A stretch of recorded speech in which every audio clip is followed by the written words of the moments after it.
Bismillahirrahmanirrahim. Assalamualaikum warahmatullahi wabarakatuh. Baiklah anak-anak semua, mudah-mudahan Bapak jumpai kamu selalu dalam keadaan sehat walafiat. Di suasana pandemi seperti ini, kita memang diharapkan untuk selalu meningkatkan kualitas belajar kita, walaupun kita tidak pernah bertatap muka, tapi kita selalu menggunakan media ini untuk kegiatan belajar mengajar, yaitu pelajaran agama Islam tentunya. Maka pembahasan kita hari ini saya sampaikan kepada anak bapak semua, yaitu meniti hidup dengan kemuliaan. Tujuan daripada pembelajaran yang Bapak paparkan pada pagi hari ini adalah yang pertama, bagaimana kita terbiasa membaca Al-Quran dengan meyakini bahwa kontrol diri ataupun mujahadah nafsu, oleh prasangka baik, husnuzon dan persaudaraan ukhuwah adalah perintah beragama. Jadi bagaimana kita bisa membiasakan melantunkan ayat suci Al-Quran dalam kehidupan kita, ya.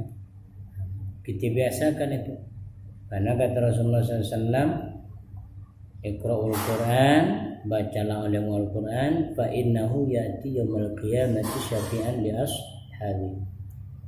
Bacalah oleh Al-Quran, karena Al-Quran itu nanti akan memberikan syafaat kepada orang-orang yang bersahabat, orang yang sudah biasa membaca Al-Quran.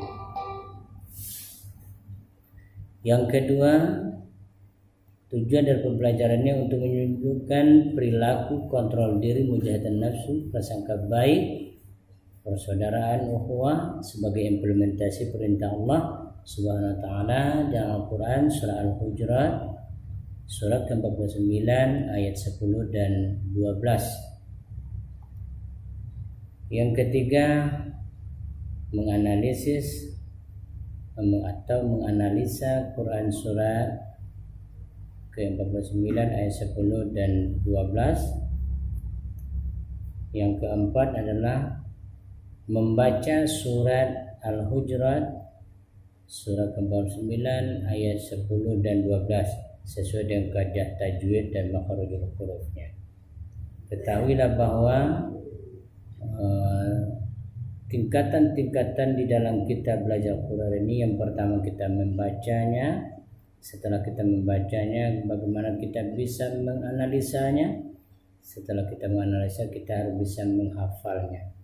Nah, sebelum kita sampai ke tahap pada penghafalan, bagaimana kita harus dituntut dan wajib hukumnya adalah sebuah fardu ain, ya, wajib bagi kita, individu kita, belajar tentang hukum-hukum yang terdapat di dalam Al-Quran. Ya, contohnya, mari kita sama-sama demonstrasikan ayat yang berkaitan dengan meniti hidup dengan penuh kemuliaan. Salah satu di antaranya Allah Subhanahu wa taala menyebutkan Quran surah Al-Hujurat surat ke-49 ayat 10, mana Allah Subhanahu wa taala berfirman, A'udzu billahi minasy syaithanir rajim. Ya, coba diikuti ya. Bismillahirrahmanirrahim. Ya. Innamal mu'minuna ikhwatun fa aslihu baina akhwaykum. Ya. Wattaqullaha la'allakum turhamun. Ya, coba anak kami diulang kembali. Ya, Nur Heliza. Ya.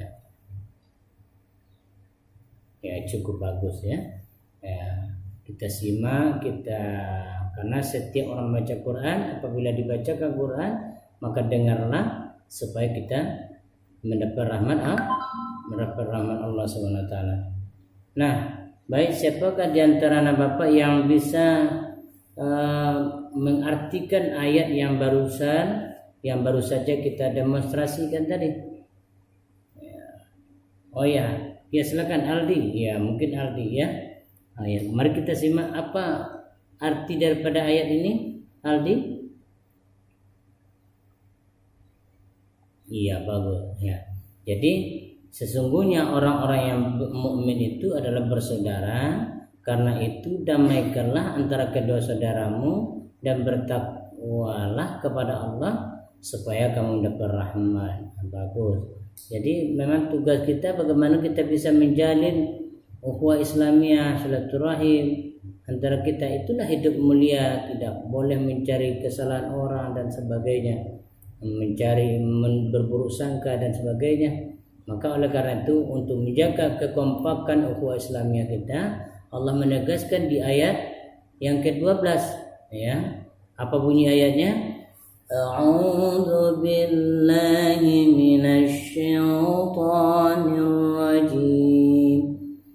Bismillahirrahmanirrahim. Ya ayyuhalladzina amanu ijtanibu katsiran minadh-dhann inna ba'dadh-dhanni ithmun wa la tajassasu wa la yaghtab ba'dukum ba'dha أيحب أحدكم أن يأكل لحم أخيه ميتا فكرهتموه واتقوا الله إن الله تواب رحيم.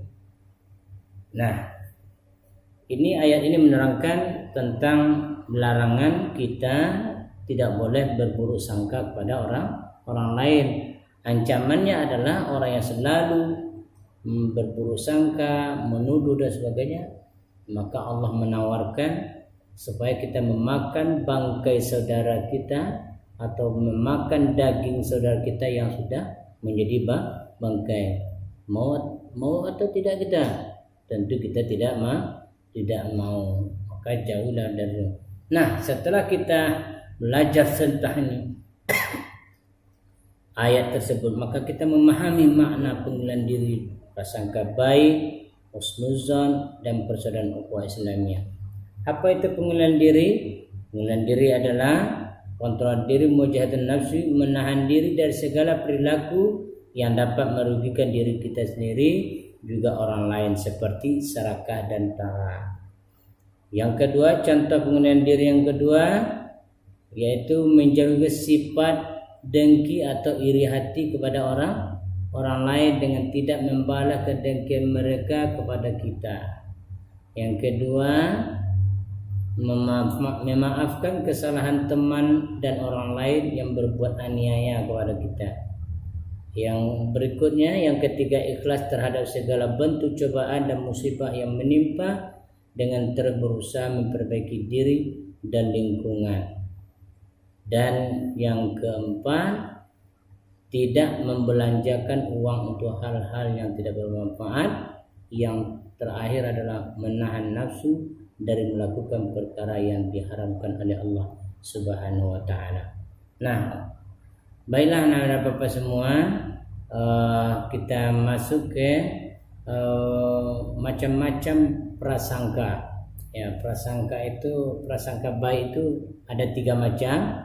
Ya, dalam ilmu akhlak, husnuzan dikelompokkan ke dalam 3 bagian, yaitu husnuzan kepada Allah, husnuzan kepada diri sendiri, husnuzan kepada orang lain. Nah, inilah macam-macam bentuk prasangka baik. Ya, kita harus prasangka baik kepada Allah, karena Allah dalam ayat kursi menyebutkan ana inda zanni abdi, saya menurut prasangka hamba. Kalau baik kita berprasangka baik kepada Allah, maka Allah juga berprasangka baik kepada kita. Kemudian berbuat baik atau prasangka baik kepada diri sendiri, kemudian prasangka baik kepada orang lain. Barangkali ini saja yang dapat kita bahas dalam pertemuan kita pagi hari ini. Mudah-mudahan anak bapak semua memahami bagaimana dalam kehidupan kita ini bisa kita menjalani kehidupan ini, meniti kehidupan ini dengan penuh kemuliaan tentunya. Amin ya rabbal alamin. Baik, sebelum Bapak akhiri pertemuan kita hari ini, Bapak ingin memberikan tugas kepada anak Bapak semua untuk mencari ayat atau referensi yang berkaitan dengan meniti hidup dengan kemuliaan. Maka oleh karena itu Bapak mulai dari hari ini Bapak berikan tugas, kerjakanlah tugas itu dengan teliti, dengan baik. Tentunya tugas yang baik tidaklah mencontek atau mengcopy dari kawan sejawat kita. Barangkali itu saja pertemuan kita. Mari kita tutup dengan doa kafaratul majlis. Subhanakallahumma wa bihamdika asyhadu an la ilaha illa anta astaghfiruka wa atubu ilaik. Assalamualaikum warahmatullahi wabarakatuh.